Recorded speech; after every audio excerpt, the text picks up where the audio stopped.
मैं Lokesh Yadav, lecturer political science, आप सबका अपने यूट्यूब चैनल पे स्वागत करता हूँ। हम जो 6th चैप्टर है लोकतांत्रिक व्यवस्था का संकट, उसका अध्ययन कर रहे हैं। उसमें जो फर्स्ट वीडियो जो हमने बनाया था उसमें हम आपातकाल की पृष्ठभूमि और आपातकाल की जो के बाद जो ज्यादतियां हुई उसके बारे में हमने अध्ययन किया था। आज का हमारा टॉपिक है आपातकाल के बाद की राजनीति। 25 जून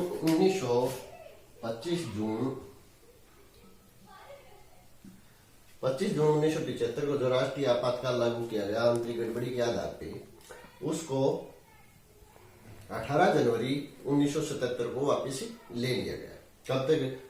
कब वापस लिया गया? 18 जनवरी 1977 को वापस ले लिया। केंद्र सरकार ने मार्च 1977 में चुनाव कराने का निर्णय लिया। और इस प्रकार से जो आपातकाल था ये कि 18 महीने आपातकाल था। 18 जनवरी 1977 को जो सेकंड टाइम जो आपातकाल लगा था उसको, और जो थर्ड टाइम तीसरी बार जो आपातकाल लगा था 25 जून 1975 को, उन दोनों को वापस लेने की घोषणा कब कर दी? 18 जनवरी 1977 को। यह जो आपातकाल था लगभग 18 महीने रहा। और 18 महीने के आपातकाल के बाद केंद्र सरकार ने मार्च 1977 में चुनाव कराने का, लोकसभा के चुनाव कराने का शासकीय निर्णय लिया। ये जो चुनाव कराने का जो निर्णय लिया, इसके पीछे राजनीतिक विश्लेषकों के दो मत थे। उनका एक विचार था कि 1976 के अंत में जो गुप्तचर सेवाएं हैं उन्होंने ये रिपोर्ट दी केंद्र सरकार को कि अगर अब चुनाव कराए जाएं तो कांग्रेस पार्टी दोबारा सत्ता में आ सकती है बहुमत के साथ, क्योंकि जनता में विरोध की क्षमता नहीं बची है। दूसरा इसके पीछे जो रीजन बताया वो ये बताया कि विपक्षी जो दल है उनको चुनाव की तैयारियों के लिए बहुत कम समय मिलेगा, वो एकजुट भी नहीं हो पाएंगे। दूसरा जो रीजन बताया गया वो ये बताया गया, ये माना गया कि अमेरिका और ब्रिटेन जैसे जो लोकतांत्रिक देश है उनका केंद्र सरकार पे चुनाव कराने का दबाव था। उस दबाव में केंद्र सरकार जो थी, इंदिरा गांधी जो थी, वो चुनाव कराने के लिए तैयार होगी। और इस प्रकार से मार्च 1977 में चुनाव कराने का निर्णय लिया गया। मार्च 1977 में छठी लोकसभा के चुनाव का निर्णय, छठी लोकसभा के चुनाव का निर्णय लिया गया। जनवरी 1977 में आपातकाल समाप्त हो गए, विपक्षी नेताओं को रिहा कर दिया गया। इसके बाद क्या हुआ? इसके बाद विपक्षी एकता का प्रयास और जनता पार्टी का जन्म। विपक्षी एकता का प्रयास व जनता पार्टी का जन्म। जब केंद्र सरकार ने चुनाव कराने का निर्णय लिया और विपक्षी नेताओं को जेलों से रिहा किया गया, तो विपक्षी नेताओं को यह आभास हो गया कि उनका जो अस्तित्व है वो खतरे में है। और उन्हें लगा कि मार्च 1977 में जो चुनाव कराए जा रहे हैं ये उन कांग्रेस पर का जो प्रभुत्व है उसको चुनौती देने का अंतिम अवसर है। कांग्रेस प्रभुत्व को चुनौती देने का अंतिम अवसर है। और जयप्रकाश नारायण जो विपक्षी पार्टियों को एकजुट करने के लिए लंबे समय से प्रयासरत थे, उनका प्रयास सफल हुआ। और प्रमुख जो विपक्षी पार्टियां थी उन्होंने मिलकर के जनता पार्टी का गठन किया। प्रमुख पार्टियां कौन कौन सी थी? प्रमुख पार्टियां थी कांग्रेस संगठन, कांग्रेस संगठन मोरारजी देसाई के नेतृत्व में।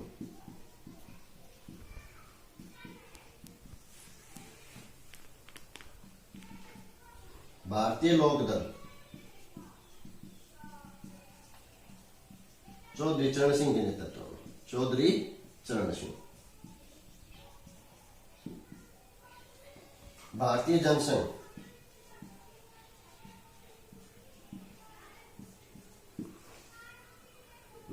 अटल बिहारी वाजपेयी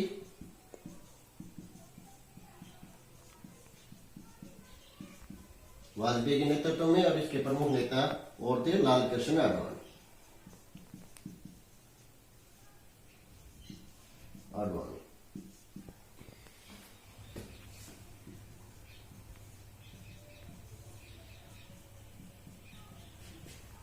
सोशलिस्ट पार्टी,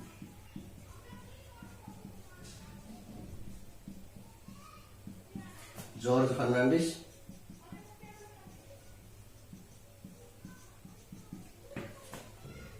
मधु दंडवते, प्रोफेसर मधु दंडवते, मधुलिने। इसके अतिरिक्त कुछ ऐसे कांग्रेसी थे जो आपातकाल के दौरान तो कांग्रेस के साथ रहे, लेकिन उस दौरान वो कांग्रेस से बाहर नहीं जा पाए। लेकिन जो ही आपातकाल समाप्त हुआ उन्होंने कांग्रेस छोड़ दी, क्योंकि कांग्रेस में उनका दम घुट रहा था। उनमें प्रमुख नेता कौन कौन थे? प्रमुख नेता थे जगजीवन राम और एच.एल. बहुगुणा। उन्होंने कांग्रेस फॉर डेमोक्रेसी बनाई, Congress for democracy, Congress for democracy.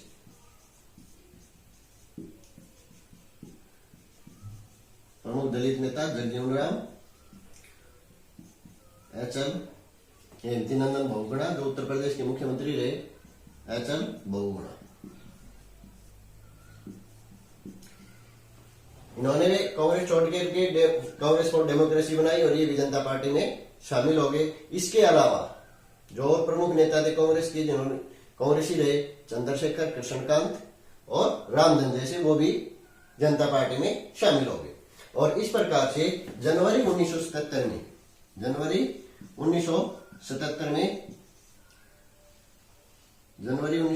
में जनता पार्टी का जन्म की स्थापना हुई और विधिवत गठन हुआ मई 1977 में। इन्होंने जो छठी लोकसभा का चुनाव था जनता पार्टी के नेतृत्व में लड़ा और जनता पार्टी का जब घोषणा पत्र जारी किया गया उसमें इन्होंने ये बात कही कि जो जनता पार्टी है वो विपक्षी दलों का गठबंधन नहीं है, बल्कि एक राजनीतिक पार्टी है और राजनीतिक और राष्ट्रीय स्तर की पार्टी है, जो राष्ट्रीय स्तर पर जिसका संगठन और राष्ट्रीय स्तर पर वो चुनाव लड़ने जा रही है। जिससे क्लियर हो गया कि ये गठबंधन नहीं है, बल्कि एक राष्ट्रीय पार्टी चुनाव लड़ रही है कांग्रेस के खिलाफ।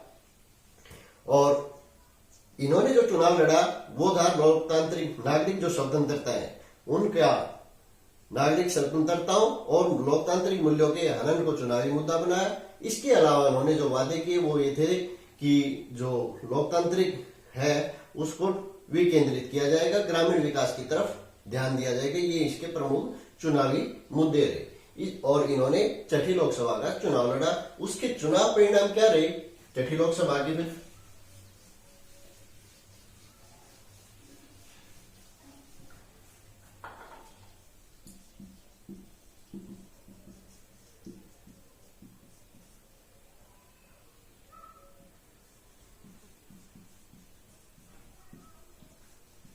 छठी लोकसभा के चुनाव परिणाम, छठी लोकसभा के जो चुनाव परिणाम थे उनमें जनता का आपातकाल के खिलाफ जो आक्रोश था वो स्पष्ट नजर आ रहा था। कांग्रेस पार्टी चुनाव बुरी तरह से हार गई और कांग्रेस पार्टी को मात्र 154 सीटें प्राप्त हुई। कांग्रेस को मात्र 154 सीटें प्राप्त हुई। मत प्रतिशत उसका 35% से भी कम रहा, 35% से भी कम मत प्रतिशत रहा। मत प्रतिशत उसका कितना रहा? 35% से भी कम। जनता पार्टी और उसके जो सहयोगी दल थे वह सहयोगी दल, इन्होंने 330 सीटें प्राप्त की। अकेले जनता पार्टी 295 सीटों पर विजयी रही। 9 स्टेट ऐसे रहे, अगर 330 का हम प्रतिशत निकालें तो 330 जो है लगभग 60% सीटें जो थी वो जनता पार्टी और उसके सहयोगी दलों ने इस चुनाव में जीती। इस चुनाव परिणाम की एक जो प्रमुख बात रही वो ये रही कि उत्तर भारत में लगभग कांग्रेस साफ हो गई। उत्तर भारत के जो 9 स्टेट हैं उनमें टोटल लोकसभा की 294 सीटें थी और 294 सीटों में से उन जो 9 स्टेट थे उनमें मात्र 9 सीटें कांग्रेस को प्राप्त हुई। इसके अलावा जो उत्तर भारत के राज्य थे हिमाचल प्रदेश, पंजाब, हरियाणा, बिहार और उत्तर प्रदेश, इन स्टेट में कांग्रेस को एक भी सीट प्राप्त नहीं हुई। मध्य प्रदेश और उत्तर प्रदेश में, मध्य प्रदेश और राजस्थान, यहां कांग्रेस को सिर्फ एक एक सीट प्राप्त हुई। सबसे जो प्रमुख बात रही इस चुनाव की, चुनाव परिणाम की, वो रही कि प्रधानमंत्री इंदिरा गांधी अपने लोकसभा क्षेत्र रायबरेली से और उनके पुत्र संजय गांधी अमेठी से चुनाव आ रहे। ये इस चुनाव परिणाम की सबसे प्रमुख मुख्य बात रही।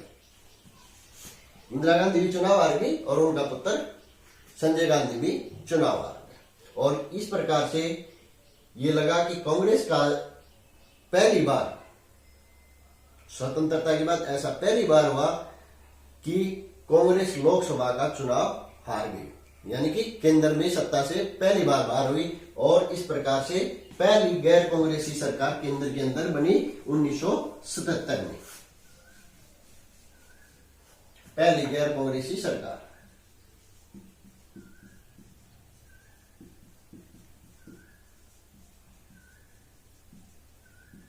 उन्नीस सौ 77 में प्रधानमंत्री बने श्री मोरारजी देसाई।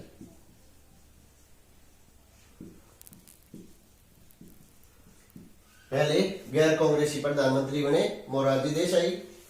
इस सरकार में मोरारजी देसाई जो सरकार थी, इसमें दो उप प्रधानमंत्री बने। उप प्रधानमंत्री कौन कौन थे? चौधरी चरण सिंह, चौधरी चरण सिंह जो बाद में प्रधानमंत्री बने, चौधरी चरण सिंह। और दूसरे जो प्रधानमंत्री रहे बने एक ही सरकार में जगजीवन राम, श्री जगजीवन राम।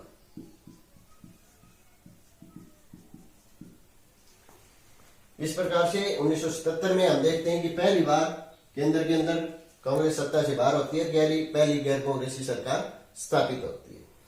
इस चुनाव में कांग्रेस की पराजय किस कारण से हुई, क्या कारण है जिससे कि कांग्रेस की पराजय हुई, उसका और विश्लेषण एक बार हम करते हैं।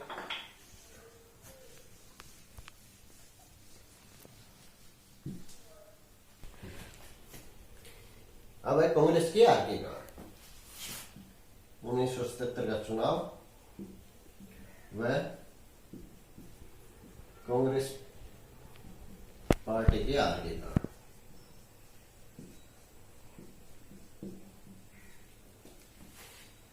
आपातकाल के बाद जो चुनाव है इसमें कांग्रेस पार्टी को जो पराजय का सामना करना पड़ा, उसके हार के कारण इस प्रकार थे। पहला जो कारण था वो था आपातकाल की जातियां।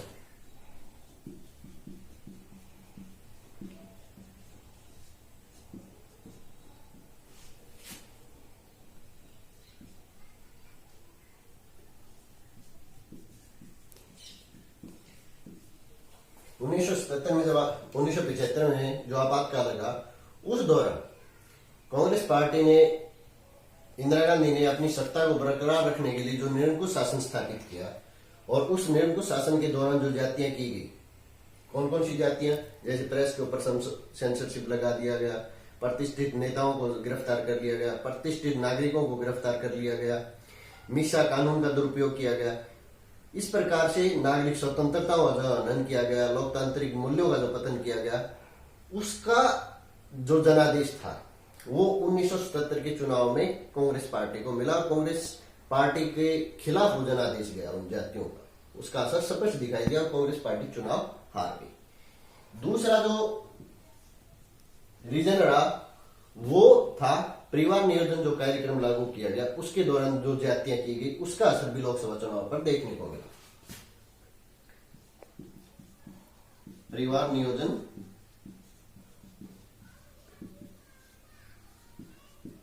के दौरान जातियां, परिवार नियोजन जो कार्यक्रम चलाया गया आपातकाल के दौरान, उसमें जबरन मनुष्यों की जो पुरुष थे उनकी नसबंदी का जो कार्यक्रम था, उसमें पुरुषों के साथ पशुओं जैसा व्यवहार किया गया। और ये लगा कि नागरिक जो स्वतंत्रता है उनका स्पष्ट रूप से हनन किया जा रहा है। और ये जो जातियां थी ये लगभग उत्तर भारत में ज्यादा हुई, और उसका परिणाम उत्तर भारत में स्पष्ट दिखाई दिया कि कांग्रेस पार्टी चुनाव हार गई। तीसरा जो रीजन रहा वो रहा संजय गांधी, जो इंदिरा गांधी के पुत्र संजय गांधी था, उनका असंवैधानिक सत्ता के केंद्र के रूप में उभरना।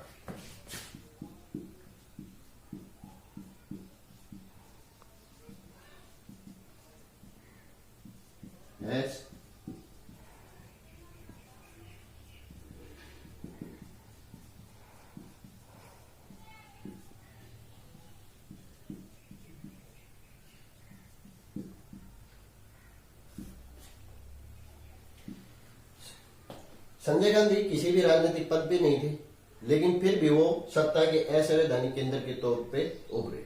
उन्होंने एक तानाशाह के रूप में कार्य करना शुरू कर दिया और जो स्टेट्स के मुख्यमंत्री थे उनको डांटना धमकाना शुरू कर दिया। और उसका परिणाम ये हुआ कि 1975 में अचल बहुगुणा, जो उत्तर प्रदेश के मुख्यमंत्री रहे, जो प्रमुख नेता थे, उनको इस्तीफा देना पड़ा। और जगजीवन राम, जो प्रमुख नेता थे, उनको भी कांग्रेस छोड़नी पड़ी। अगर जगजीवन राम कांग्रेस नहीं छोड़ते तो शायद और कांग्रेस पार्टी को इतनी बड़ी पराजय का सामना नहीं करना पड़ता। तो तीसरा जो रीजन रहा वो संजय गांधी का असंवैधानिक सत्ता के केंद्र के रूप में उभरना रहा। संजय गांधी और उसके जो मित्र मंडली थी, उन्होंने जो जातियां की, लोगों को बेघर करने का कार्य किया, महानगरों को सुंदर बनाने की आड़ में, उस सब का जो रिजल्ट था, उस सब का जो परिणाम था, वो 1977 के चुनाव में कांग्रेस पार्टी को प्राप्त हुआ पराजय के तौर पे। अगला जो कारण रहा वो चुनाव का जो समय था उसका चयन, गलत समय का चयन। चुनाव के लिए गलत समय का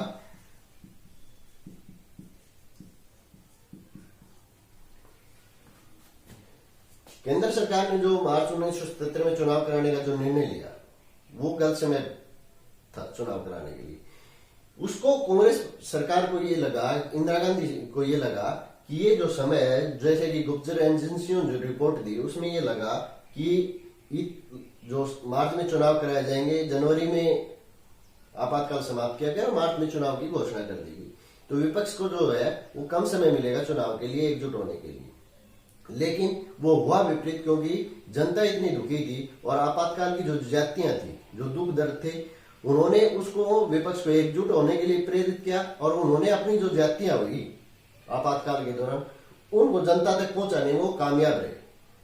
और उसका परिणाम ये हुआ कि कांग्रेस पार्टी चुनाव हार गई। पांचवा जो रीजन रहा वो रहा जनता में आर्थिक असंतोष। आर्थिक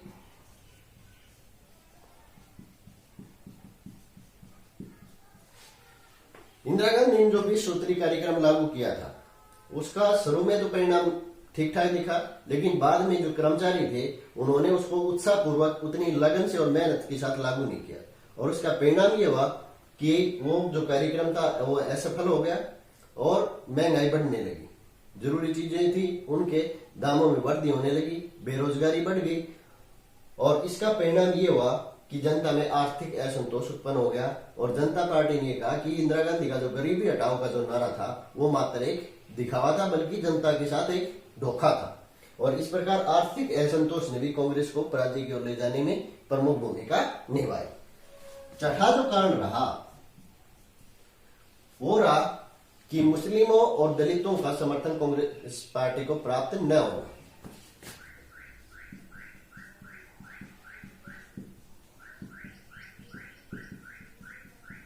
मुस्लिमों और दलितों का समर्थन न मिलना।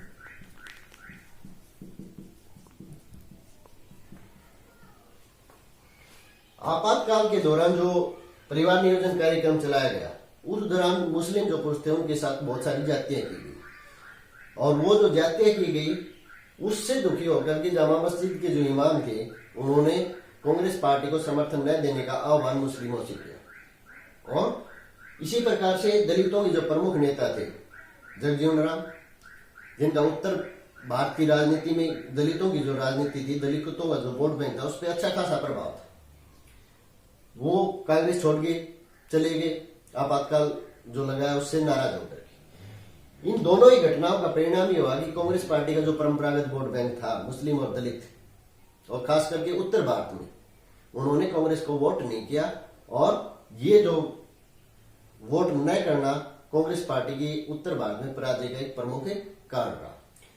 तो इस प्रकार से हम देखते हैं कि कांग्रेस पार्टी की जो पराजय के जो कारण थे वो आपातकाल में जो जातियां की गई, आपातकाल में जो सत्ता के असंवैधानिक केंद्र उभर के आए, और मुस्लिमों और दलितों का कांग्रेस पार्टी का जो साथ छोड़ना रहा, वो सारे प्रमुख कारण रहे। तो आज का हमारा जो विषय था वो था जनता पार्टी का आपातकाल के बाद की राजनीति, जनता पार्टी का जन्म, जनता पार्टी के जन्म के बाद 1977 की मार्च 1977 की जो छठी लोकसभा के चुनाव है उसके परिणाम, और 1977 मार्च 1977 छठी लोकसभा के चुनाव में कांग्रेस पार्टी के पराजय के कारण। उम्मीद करता हूं आप सबको अच्छे से समझ में आ गया होगा। आप सबका बहुत बहुत धन्यवाद।